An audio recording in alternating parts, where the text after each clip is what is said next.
दोस्तों नमस्कार। शीतकालीन सत्र के दौरान संसद में और उसके बाहर भी जैसी राजनीतिक गर्मी दिखाई दी, उससे विश्व के सबसे बड़े लोकतंत्र की साख बढ़ी तो हरगिज नहीं। भारत की आजादी के अमृतकाल में हमने देखा कि संसद के दोनों सदनों के 2-4 नहीं 146 विपक्षी सांसदों को निलंबित कर दिया गया। कांग्रेस मुक्त भारत का नारा राजनीतिक माना जा सकता है, पर विपक्ष मुक्त संसद की सोच बेहद खतरनाक है। विपक्ष के बिना संसदीय लोकतंत्र की कल्पना भी नहीं की जा सकती। तब हमने अपने संसदीय लोकतंत्र की कैसी तस्वीर दुनिया के सामने पेश की। बेशक इससे पहले भी सांसद सदन से निलंबित किए जाते रहे हैं, पर इतनी बड़ी संख्या में पूरे सत्र के लिए निलंबन पहली बार हुआ। हर विवाद की तरह इसमें भी दो पक्ष हैं।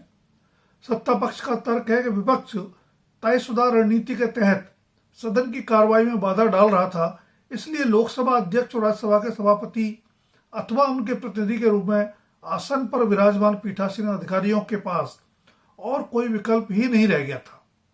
दूसरी ओर विपक्ष का आरोप है कि निलंबन पूरी तरह अवांछित था, जिसके मूल में सरकार की मंशा विपक्ष की अनुपस्थिति में मनमाने ढंग से विधायी कार्य निपटा लेना था। सच शायद इन दोनों के बीच कहीं है, क्योंकि संख्या गणित सरकार के पक्ष में हो तो विपक्ष चर्चा के दौरान शाब्दिक तीर चलाने के अलावा कुछ और कर ही नहीं सकता। यह भी जग जाहिर है कि तकरार किसी विधायी कार्य अथवा विधेयक को लेकर नहीं हुई। जिस मुद्दे पर तकरार इस हद तक पहुंच गई, वह सरकार और संसद ही नहीं, पूरे देश को शर्मसार करने वाला रहा है। 13 दिसंबर 2001 को भारत की संसद पर किए गए हमले से तो सबक सीखना दूर, विदेश में बैठे एक अलगाववादी द्वारा इस साल उसी दिन हमले की धमकी के बावजूद हम संसद की सुरक्षा सुनिश्चित नहीं कर पाए। ऐसे में सवाल तो उठेंगे ही। संसद की सुरक्षा में चूक पर ही विपक्ष केंद्रीय गृह मंत्री से बयान चाहता था, पर सत्ता पक्ष ने उसे अनावश्यक रूप से नाक का सवाल बना लिया। तर्क दिया कि संसद की सुरक्षा लोकसभा सचिवालय के अधिकार क्षेत्र में है और लोकसभा अध्यक्ष बयान दे चुके हैं। जांच के लिए समिति भी गठित की जा चुकी है। तकनीकी रूप से तर्क सही हो सकता है, पर क्या संसद देश के अंदर ही नहीं है? और क्या देश की सुरक्षा के लिए गृह मंत्री ही जिम्मेदार और जवाबदेह नहीं है? यह भी कि अजीब सी गैस के साथ दर्शक दीर्घा से लोकसभा में कूदने वाले दोनों युवा आए तो संसद के बाहर से ही थे। जाहिर है इस कार्रवाई को अंजाम देने की साजिश भी संसद के बाहर ही बनी होगी। तब उस सबसे गाफिल रहने के लिए कौन जिम्मेदार और जवाबदेह है? दरअसल हर मुश्किल सवाल को तकनीकी गलियों में भटका देना राजनीतिक चातुर्य तो हो सकता है, पर सुशासन नहीं। इसलिए सदन के बाहर बोलने के बजाय गृह मंत्री को सदन में वही बात कह देनी चाहिए थी जो सत्ता पक्ष उनके बयान न देने के पक्ष के तर्क के रूप में कहता रहा। गृह मंत्री बयान दे देते तो जाहिर है कि विपक्ष को हंगामा करने का मौका ही नहीं मिलता। हाँ, इतना अवश्य होता कि उस बयान के बाद बोलने का मौका मिलने पर विपक्षी सदस्य संसद की सुरक्षा में चूक के लिए सरकार को कटघरे में खड़ा करते। पर अब तो सरकार संसद की सुरक्षा में चूक और विपक्षी सांसदों के रिकॉर्ड संख्या में निलंबन, दोनों मुद्दों पर कटघरे में खड़ी नजर आ रही है। सवाल पूछने वाले विपक्षी सांसदों को आनन फानन में निलंबित किया जाता रहा, पर उस भाजपा सांसद से कोई पूछताछ भी नहीं हुई जिसके नाम पर जारी पास पर वे संदिग्ध युवा आए थे। ऐसा क्यों? संसदीय लोकतंत्र की प्रचलित मान्यता है कि सदन चलाना सत्ता पक्ष की जिम्मेदारी है। 10 वर्ष के यूपीए शासनकाल में सुषमा स्वराज और अरुण जेटली समेत सभी मुखर भाजपा नेता अपने हंगामे के पक्ष में यही तर्क देते थे। फिर अब आप सदन न चलने का ठीक रहा, विपक्ष के सिर कैसे फोड़ सकते हैं? बेशक सदन तभी सुचारू रूप से चल पाएगा जब दोनों पक्ष गंभीरता से अपनी अपनी भूमिका का निर्वाह करेंगे, लेकिन उसके लिए गंभीर और ईमानदार पहल करने की जिम्मेदारी निश्चित रूप से सत्ता पक्ष की है।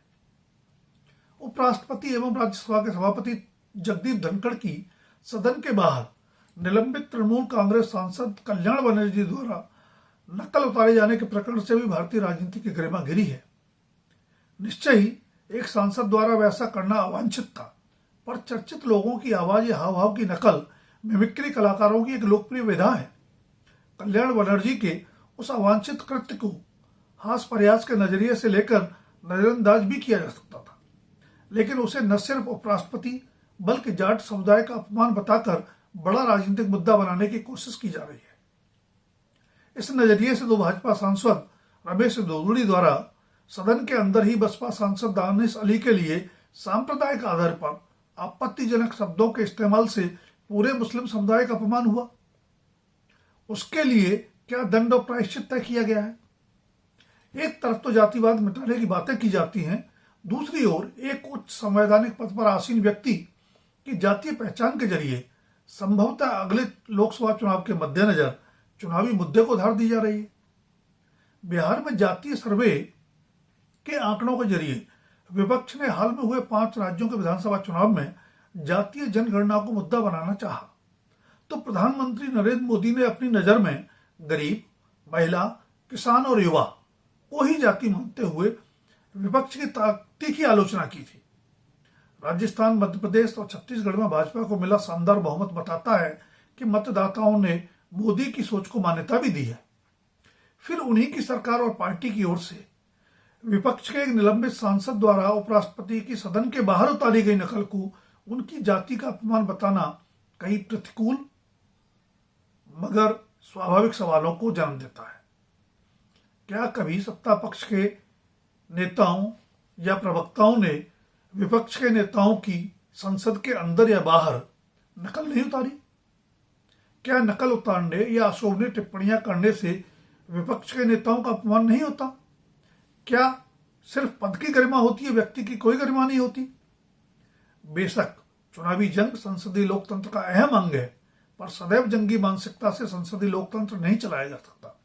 समय समय पर दलों और नेताओं की भूमिकाएं बदलती भी रहती हैं, इसलिए याद रखना चाहिए कि असहमति की गुंजाइश और राजनीतिक विरोधी का भी सम्मान संसदीय लोकतंत्र की अनिवार्य शर्त है।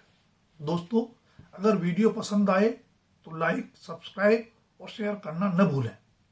पर सबसे ज्यादा जरूरी है आने वाले वीडियोज को और बेहतर बनाने के लिए आपके सुझाव। आज के लिए इतना ही, जल्द फिर मिलेंगे किसी नए विषय के साथ।